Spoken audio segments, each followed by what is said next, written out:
कब्र से कंकाल निकालना, इस वाक्य को कहावत के तौर पर इस्तेमाल होता है, लेकिन सोचिए वो इंसान कितना मजबूर हुआ होगा जो अपनी बहन के कब्र से कंकाल निकालकर ये सबूत दे रहा है कि उसका कोई रिश्ता था जो मिट्टी में दफन हो गया है और उसके पास कोई कागज नहीं है जिससे वो अपने रिश्ते को साबित कर पाए। मेरे पीछे एक तस्वीर लगी हुई है। ये तस्वीर उस सिस्टम के मुंह पर काला धब्बा है जो ये दावा करता है कि समाज में इंसानियत है, इंसाफ है, बराबरी है। आपसे एक सवाल है, क्या कोई अमीर बैंक में जाता है तो उसके साथ कैसा व्यवहार किया जाता है? क्या उसे भी डांट दिया जाता है? क्या उसके साथ बदतमीजी की जाती है?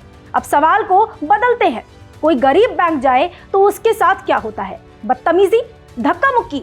ये सब कुछ हम आपको इसलिए बता रहे हैं और सवाल पूछ रहे हैं क्योंकि ओडिशा के केओंझार जिले में से एक बड़ी खबर सामने आई है और ये खबर ऐसी थी जिसने इंसानियत को झकझोर कर रख दिया है। केओंझार जिले के डियानाली गांव में जीतू मुंडा नाम का एक शख्स रहता है। जीतू की बहन कालरा मुंडा का केओंझार के मल्लीपासी इलाके में ओडिशा ग्रामीण बैंक में खाता था जिसमें 19,300 जमा थे। कालरा की 2 महीने पहले मृत्यु हो गई। उनके परिवार में कोई नहीं था, ऐसे में जीतू ही उनके इकलौते जीवित रिश्तेदार बचे थे।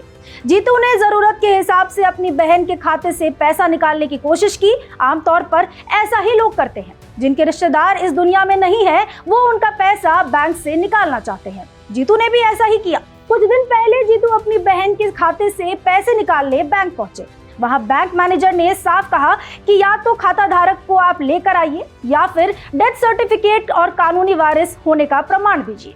जीतू के पास ना तो कोई दस्तावेज था और ना ही इन प्रक्रियाओं की जानकारी। मजबूर होकर वो खाली हाथ लौट गए। दरअसल जीतू गरीब आदिवासी समाज से ताल्लुक रखते हैं। पढ़ाई लिखाई ज्यादा नहीं हुई और इन कागजों के बनवाने में खर्च भी लगना था। जीतू के पास पैसे नहीं थे। उसके लिए डेथ सर्टिफिकेट बनवाना, वारिस प्रमाण पत्र लेना किसी पहाड़ से कम नहीं था। न पढ़ाई, न पैसा और न ही सिस्टम की समझ। बैंक के सख्त जवाब के बाद वो पूरी तरह टूट गया और उसने एक हैरान करने वाला फैसला ले लिया।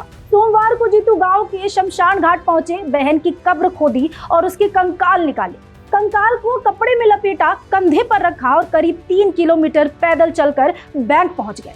चिलचिलाती धूप में ये मंजर जिसने भी देखा उसकी आंखें नम हो गई। जब बैंक के बाहर जीतू कंकाल के साथ खड़ा हुआ, लोग सन्न रह गए। कुछ ने सिर पकड़ लिया तो कुछ का गुस्सा फूट गया। मौके पर जुटे लोगों ने बैंक प्रशासन को आड़े हाथों लिया। उनका कहना था कि बैंक चाहता तो गांव के सरपंच से सत्यापन कर सकता था, फील्ड विजिट कर सकता था या मानवीय आधार पर फैसला ले सकता था। बैंक के बाहर भारी भीड़ जमा हो गई। घटना की सूचना मिलते ही ब्लॉक की पुलिस मौके पर पहुंची। पुलिस ने जीतू को समझाया और शांत कराया।